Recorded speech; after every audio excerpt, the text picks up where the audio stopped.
Shalom, berjumpa lagi dengan saya, Lingga Chandra, di dalam program acara My Happiness. Saya berdoa setiap program acara ini boleh terus berlangsung dan boleh menjadi berkat buat Bapak, Ibu, Saudara sekalian. Mari kita berdoa. Bapak, kami mengucap syukur, terima kasih Tuhan untuk setiap kasih karunia dan anugerah Tuhan yang begitu besar dalam hidup kami. Kami bersyukur kami boleh punya Tuhan yang mau mati dan Tuhan yang mau bangkit buat setiap kami. Terima kasih untuk setiap anugerah-Mu Tuhan, dan biarlah hidup kami terus memancarkan terang dan kemuliaan Tuhan. Sebentar kami mendengarkan sharing firman-Mu Tuhan, urapi dan berkati hamba-Mu, dan kami percaya ini boleh menjadi berkat dan kekuatan untuk kami menjalani hidup kami. Terima kasih Tuhan, dalam nama Yesus kami berdoa dan kami bersyukur. Haleluya. Amin. Ya. Hari ini kita mau belajar firman Tuhan, dan saya percaya apa yang saya sampaikan ini boleh menjadi berkat untuk kita boleh terus menambah iman kita, untuk kita terus percaya bahwa Tuhan itu ada di pihak kita. Saya ambil firman Tuhan hari ini dari Yohanes 20 ayat 24 ya sampai yang ke-29. Kita baca terlebih dahulu. Yohanes 20 ayat 24 dikatakan, tetapi Thomas, seorang dari ke-12 murid itu yang disebut Didimus, tidak ada bersama-sama dengan mereka. Dan ketika Yesus ada, datang ke situ. Maka kata murid-murid yang lain itu kepadanya, kami telah melihat Tuhan. Tetapi Thomas berkata kepada mereka, sebelum aku melihat bekas paku pada tangannya, dan sebelum aku mencucukkan jariku ke dalam bekas paku itu dan mencucukkan tanganku ke dalam lambungnya, sekali-kali aku tidak akan percaya. Sampai di situ dulu bacaan kita. Nah, dari sini kita bisa melihat bahwa ada seorang Thomas yang ketika dia diceritakan peristiwa atau perihal bahwa Yesus sudah bangkit, Yesus hidup lagi dari kematian, dan dia mengatakan, aku tidak akan percaya. Kalau kita renungkan sama-sama, kenapa sih bisa seorang Thomas yang salah satu murid Yesus tentunya, yang hidup bersama dengan Yesus, dan saya percaya dia ini orang juga beriman, tapi hari itu ketika dia mendengar teman-temannya yang lain mengatakan cerita bahwa Yesus itu sudah bangkit, bahkan dia berkata, aku tidak akan percaya. Kenapa dia bisa seperti itu? Kenapa? Karena menurut saya yang pertama, Thomas ini emang jenis orangnya keras kepala. Ya. Sudah dikasih tahu, sudah diceritain sama murid-murid yang 10 lainnya, dengan 10 orang cerita, tapi tetaplah dia itu tidak percaya. Bayangkan, saudara, kalau ada 10 orang itu, apalagi dia tahu betul bahwa 10 orang yang lain, murid-murid Yesus yang lain, itu bukan orang yang modelnya tukang bohong. Bukan orang yang modelnya itu suka tipu temennya, atau menghasut temennya, atau menyebarkan berita hoax. Selama mereka hidup kurang lebih 3,5 tahun lamanya bersama-sama, melayani bersama-sama dengan Yesus, tidak sekalipun dari mereka itu, ya mungkin ada pertengkaran, ada gesekan satu sama lain, tapi tidak satupun dari mereka itu saling menipu atau menebarkan berita-berita yang tidak benar. Tapi hari itu, bisa-bisanya seorang Thomas itu dengan kata lain, dia ngomong sama teman-teman yang lain, kalian bohong, kalian pasti bikin cerita sendiri, dan aku tidak akan percaya. Sebelum aku pegang bekas lukanya, sebelum aku cucukkan jariku, sekali-kali aku tidak akan percaya. Dari kata-katanya ini pun kelihatan sekali bahwa seorang Thomas ini orang yang keras kepala. Ketika Yesus mengajak Thomas untuk pergi ke rumahnya Lazarus, ya dia pun menjadi salah satu orang yang skeptis. Ngapain ke sana? Toh dia juga sudah mati kok. Kesana kayak setor nyawa aja, apalagi ketemu dengan orang-orang yang gak suka sama Yesus, bisa dilempari batu. Dulu juga pernah mau dilempari batu. Tapi hari itu ya Bapak Ibu Saudara sekalian, bahwa saya percaya apa yang dikatakan oleh Yesus ini, yang dikatakan oleh Thomas ini, itu menunjukkan bahwa dia ini seorang yang keras kepala. Jadi belajarlah dari hal ini, jadilah orang yang bisa mudah percaya setiap apa kata firman Tuhan. Jangan mengeraskan hati, jangan meraskan diri setiap kali saudara mendengarkan firman Tuhan. Kadang-kadang kita jadi orang Kristen itu jadi orang yang sukanya ngotak-ngatik firman Tuhan. Kita mempertanyakan firman Tuhan, kita memperdebatkan firman Tuhan. Kalau bicara tentang persekutuan kita masih perdebatkan. Bicara tentang ayat-ayat firman Tuhan kita putar sehingga yang ada malah kita sebagai sesama orang Kristen kita mendebatkan firman Tuhan. Tapi yuk belajarlah. Yang pertama-tama kita perlu belajar dulu firman Tuhan, percaya dulu firman Tuhan, sehingga setiap kata firman Tuhan kita bisa percaya dengan baik. Kenapa? Karena itu yang pertama. Kenapa Thomas sulit untuk percaya? Karena dia tipikalnya orang yang memang keras kepala. Dia curiga sama teman-temannya yang lain.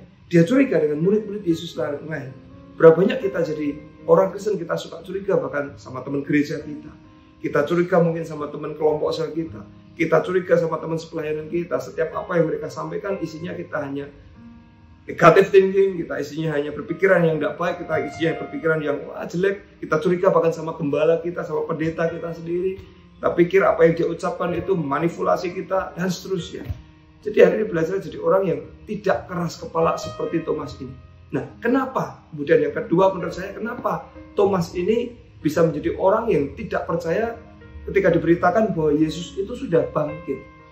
Karena kita lihat di dalam ayat firman Tuhan, ketika murid-murid Yesus itu ada dan berkumpul pada waktu itu, ya, dikatakan di sini bahwa Thomas tidak ada bersama dengan mereka, atau Thomas tidak hadir di dalam pertemuan yang mereka lakukan. Dari sini kita bisa ambil kesimpulan, Bapak Ibu Saudara sekalian, bahwa yang namanya pertemuan itu penting. Saya percaya murid-murid Yesus pada waktu itu mereka mengadakan pertemuan bukan hanya untuk sekedar berduka, mereka mengadakan pertemuan bukan hanya sekedar untuk gosip sama lain, mereka mengadakan pertemuan bukan hanya untuk hura-hura, tapi saya percaya setiap pertemuan yang mereka lakukan, kalau sampai semuanya berkumpul, itu tentulah mereka sedang berdoa, mereka sedang melakukan sesuatu ibadah yang mereka lakukan, yang mungkin memang seperti ibadah penghiburan buat mereka sendiri, dan mereka sedang bertemu untuk beribadah. Dan Thomas tidak ada di sana. Kalau boleh saya simpulkan artinya apa? Hari itu Thomas sedang bolos ibadah. Hari itu Thomas sedang membolos kelompok sel. Hari itu Thomas sedang membolos dari pertemuan yang mereka lakukan. Saya tidak tahu alasan apa kenapa Thomas itu membolos pertemuan pada waktu itu. Mungkin saja dia masih berduka, mungkin saja dia masih belum bisa menerima kenapa Yesus yang melayani bersama-sama dengan dia itu kemudian harus mati. Tapi faktanya hari itu Thomas tidak hadir bersama dengan mereka. Hari ini pesannya buat saudara dan saya, kita semua tempat ini, janganlah saudara dan saya kita itu suka membolos dari pertemuan-pertemuan ibadah. Jangan gampang kemudian kita izin dengan pertemuan dengan teman kelompok semungkin, pertemuan-pertemuan ibadah. Kenapa? Karena dengan ketika kita suka bolos atau ketika kita tidak hadir, ada kalanya mungkin pesan firman Tuhan yang disampaikan hari itu sebetulnya bisa menjadi jawaban atas doa kita. Pertemuan ibadah yang diadakan pada waktu itu dan ketika kita tidak hadir, itu bisa menjadi satu rema yang disampaikan sehingga kita bisa mendapatkan kekuatan.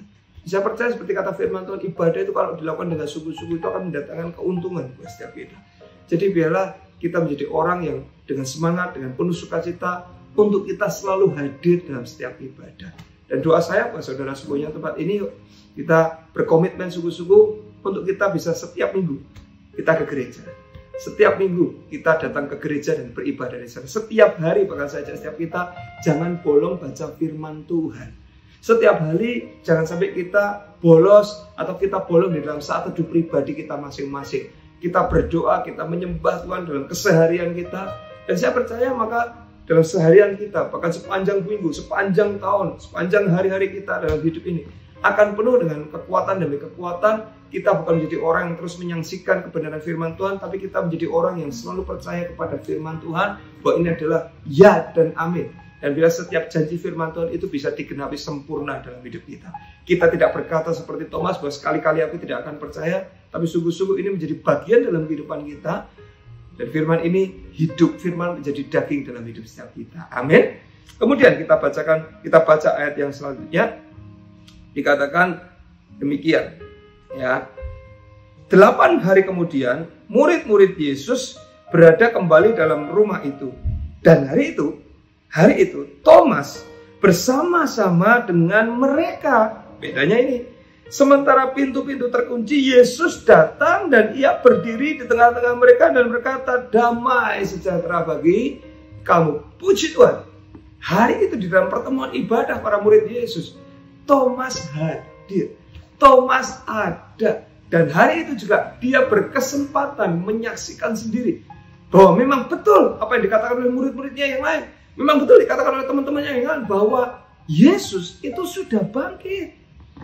Karena itu hari ini ya saudara, sekali lagi, ketika saudara rutin, engkau rajin datang sebuah ibadah, sangat besar kemungkinan hari itu akan menjadi hari jawaban doa buat saudara semuanya tempat ini. Sungguh itu menjadi doa saya buat saudara semuanya yang mendengarkan firman Tuhan hari ini. Dan biarlah Tuhan yang menjamah hati setiap kita, setiap kali ada firman Tuhan disampaikan, itu menjadi kekuatan yang luar biasa. buat saudara dan saya. Boleh katakan amin. Manusia itu seringkali nggak mau ketinggalan berita. Kalau bicara tentang gosip, berita tentang berita terkini, wah ada berita apa ya gosip dari selebritis, ada berita apa ya dari artis, ada berita apa ya di luar sana. Mereka nggak mau ketinggalan berita.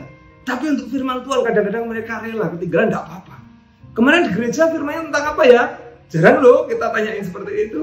Ya, kita nggak apa-apa deh kalau bolos, nggak datang ibadah. Tapi kalau kita sampai ketinggalan satu seri drama Korea, waduh rasanya kok sampai seperti apa? Nggak apa-apa deh kalau hari ini nggak datang komsel. Tapi kalau, aduh hari ini lupa datang arisan, ketinggalan berita nih. Ada berita apa nih dari ibu ini? Ada berita apa nih dari si ini? Wah kita rasanya nyesel banget. Tapi ketika engkau tidak datang ke gereja, engkau tidak datang pertemuan atau kelompok asal di dalam gereja, kita merasa fine-fine aja. Dan akibatnya, tanpa kita sadari, seperti Thomas itu bisa kita alami. Kita itu mengalami yang namanya kemerosotan di dalam iman. Harusnya kita tuh belajar sungguh-sungguh bahwa setiap pertemuan di dalam ibadah itu tidak diadakan hanya sekedar karena supaya saudara punya kerjaan, tapi itu bisa menambah iman dan menambah pengetahuan saudara tentang firman Tuhan, bahkan itu boleh menambah kekuatan di dalam kehidupan saudara, dan itu justru jauh lebih penting. Hari ini saya tanya buat setiap kita, beranikah kita bahkan skip pertemuan yang lain, skip kegiatan kita yang lain kalau memang itu harinya kita beribadah?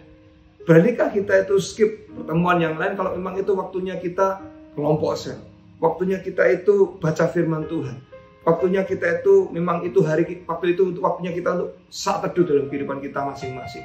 Karena itu yuk, tantanglah diri kita sendiri untuk tidak ketinggalan di dalam pertemuan ibadah. Dan hari itu puji Tuhan, Thomas berhasil ada di dalam ibadah. Ya. Dan saya bersyukur juga buat murid-murid yang lain. Ya, saya percaya mereka juga berkata, ayo kalau tidak percaya besok datang ibadah, datang pertemuan. Makanya jangan bolos ibadah, kata murid-murid yang lain.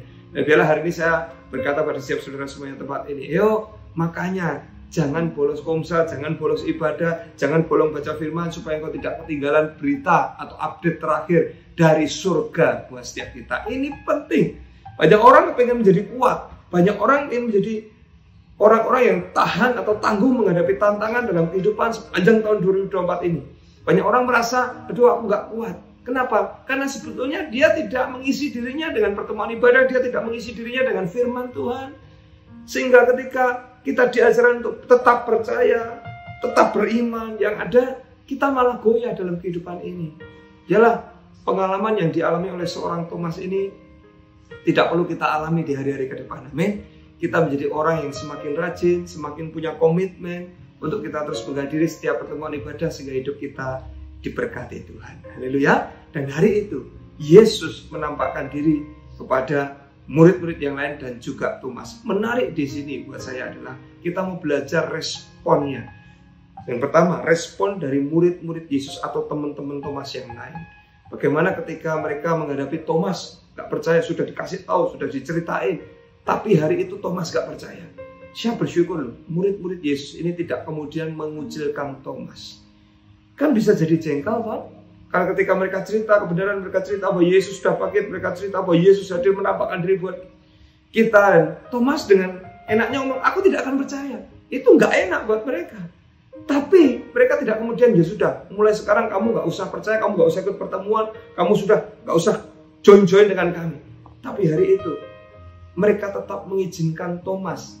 Atau mungkin jadi mereka ngajak Thomas, yuk kita berdoa, yuk kita beribadah, yuk kita kelompok sel lagi hari itu. Dan puji Tuhan, hari itu ketika mereka bertemu, mereka mengadakan kelompok sel, mereka adakan pertemuan ibadah mereka, Yesus itu menampakkan diri. Dan kalau sudah baca, hal yang sama Yesus katakan adalah, damai sejahtera kuberikan kepadamu, dia menampakkan diri. Yesus itu ngulang lagi kepada murid-muridnya. Ya, saya percaya kalau saudara dan saya, mungkin punya teman yang atau punya saudara yang skeptis kayak Thomas seperti ini, biarlah kita belajar. Kalau kita di posisi seperti murid-murid Yesus, jangan lelah memberitakan kebenaran firman Tuhan. Jangan lelah untuk kemudian ketika engkau mungkin ditolak dengan orang yang percaya, engkau ngajak mereka ke gereja, engkau ngajak mereka kelompok sel, engkau ceritakan mereka tentang kebenaran firman Tuhan dan mereka menolak kita. Jangan lelah untuk tetap memberitakan kebaikan Tuhan dalam hidup setiap kita. Biar seperti murid-murid Yesus ini, kita bisa belajar sungguh-sungguh bahwa firman Tuhan itu tetaplah harus diberitakan sampai kapanpun. Ya, mereka yang tidak percaya atau mereka yang belum percaya, mereka bukan musuh kita. Mereka bukan orang yang berseberangan, tapi justru mereka orang-orang yang harusnya dari tidak percaya menjadi percaya. Dari belum tahu tentang Tuhan, mereka menjadi tahu tentang firman Tuhan. Dan saya percaya, saya berdoa, saudara dan saya menjadi bagian dari rencana Tuhan atas hidup mereka untuk menceritakan kebaikan Tuhan di dalam hidup mereka. Responi, belajar meresponi seperti apa yang dilakukan oleh murid-murid Yesus pada waktu itu. Mereka tidak tolak Thomas, tapi mereka tetap terima Thomas pada waktu itu. Itu respon dari murid-murid Yesus. Dan yang kedua, respon dari Yesus itu sendiri. Dan saya bersyukur kita punya Tuhan yang selalu punya kasih karunia. Dia mau menampakkan diri kembali di hadapan murid yang lain, termasuk ada Thomas pada waktu itu. Tuhan kita adalah Tuhan yang selalu punya kasih karunia. Tuhan memang sempat mendiamkan Thomas selama 7 hari. Kenapa? Karena dikatakan 8 hari kemudian Yesus baru datang dan menampakkan diri, bukan? Ya, dalam waktu 7 hari itu ya, Tuhan memang sengaja membiarkan Thomas untuk merenung apakah dia bisa belajar percaya dengan perkataan yang selanjutnya, ataukah memang dia tidak percaya. Ada waktu-waktu dalam hidup ini kayaknya Tuhan biarkan saudara dan saya. Tapi Yesus ini, saya percaya bukan pribadi yang terus akan biarkan kita dalam kondisi yang tetap sama. Dia adalah Allah yang tetap mengasihi kita, sekalipun mungkin kita mengecewakan dia. Yesus berhak untuk kecewa ketika dia mendengar Thomas berkata, aku tidak akan percaya kalau dia bangkit. Yesus sangat berhak untuk kecewa. Tapi nggak kemudian Yesus kecewa dengan Thomas. Dia tampakkan dirinya sekali lagi pada murid-muridnya, dan perkataan yang keluar dari murid Yesus pertama itu adalah apa? Damai sejahtera kuberikan kepadamu. Dan kemudian ini yang dikatakan. Kemudian Yesus berkata kepada Thomas. Ini khusus kepada Thomas. Ya, khusus kepada Thomas dia ngomong, taruhlah jarimu di sini dan lihatlah tanganku. Ulurkanlah tanganmu dan cucukkanlah ke dalam lambungku, dan jangan engkau tidak percaya lagi, melainkan percayalah. Tuhan kita adalah Tuhan yang punya kasih karunia. Kalau saudara sempat tidak percaya, Tuhan berikan kita kesempatan untuk kita bisa percaya. Ada kalanya mungkin kita dalam kondisi tertentu kita meragukan firman Tuhan. Ada kalanya mungkin dalam situasi tertentu saudara dan saya pernah meragukan janji Tuhan dalam hidup kita. Apa ya Tuhan bisa tolong aku ya? Apa ya tahun ini sungguh-sungguh akan menjadi tahun yang baik buat aku ya? Apa ya 2024 ya akan ada pertolongan Tuhan di dalam kehidupanku ya? Apa ya nanti aku akan mendapat pasangan hidup ya? Apa ya aku bisa lepas dari masalah utang piutang ini? Apa aku ya bisa sembuh dari sakit penyakitku ini ya? Apa masalah keluargaku ini bisa selesai ya? Seringkali mungkin dalam hati kita ada banyak pertanyaan-pertanyaan yang sehingga membuat kita menjadi meragukan kasih kita, kasih Tuhan dalam hidup kita. Kita meragukan kuasa Tuhan dalam hidup kita. Sama seperti Thomas, dalam kondisi yang mungkin sangat berat dalam kehidupannya. Dia melihat bahwa Yesus yang melayani bersama-sama dengan dia, Yesus yang dia percaya adalah Mesias, Juru Selamat, itu harus mati di kayu salib dengan cara yang menyedihkan, dan itu membuat dia down. Tapi Yesus datang untuk menguatkan dia kembali. Jangan engkau tidak percaya lagi. Yang bilang setiap apa pergumulan yang sedang kau hadapi hari-hari ini, masa dukakah yang kau hadapi hari-hari ini, itu tidak menghilangkan kepercayaan kita pada Tuhan. Dan percaya, kasih Tuhan buat saudara dan saya, itu akan selalu sama. Kasihnya dari dulu, sekarang, dan selama-lamanya tetap sama. Yesus, saya percaya, dia datang hari itu buat murid yang lain dan khusus buat Thomas. Spesial buat Thomas. Dia ngomong, cucukkanlah tanganmu, tapi engkau jangan tidak menjadi percaya. Saya percaya ini bukan hanya sekedar perkataan manis Yesus yang kemudian membuktikan bahwa dia berkuasa, tidak. Tapi apa yang diucapkan Yesus itu adalah selalu dengan kasih. Dan kita lihat apa yang jadi respon Thomas pada waktu itu. Dia berkata, Thomas menjawab Yesus, ya Tuhanku dan Allahku. Dia tidak kemudian meresponi dengan cucukkan jarinya, dia pegang Yesus, enggak. Ya, dalam Alkitab tidak dicatat dia benar-benar melakukan apa yang Yesus suruh. Tapi di situ ada pengakuan iman dia kepada Yesus. Ya Tuhanku dan Allahku. Artinya apa? Dia menjadi percaya. Di kesempatan kedua, Yesus datang menampakkan diri pada murid-muridnya. Spesial dia berkata pada Thomas. Thomas tidak lagi menolak Yesus, dia menolak untuk percaya pada Yesus. Tapi di kesempatan yang kedua ini, Thomas berkata, ya Tuhanku dan Allahku. Dengan kata lain dia berkata, ya Tuhan, aku percaya.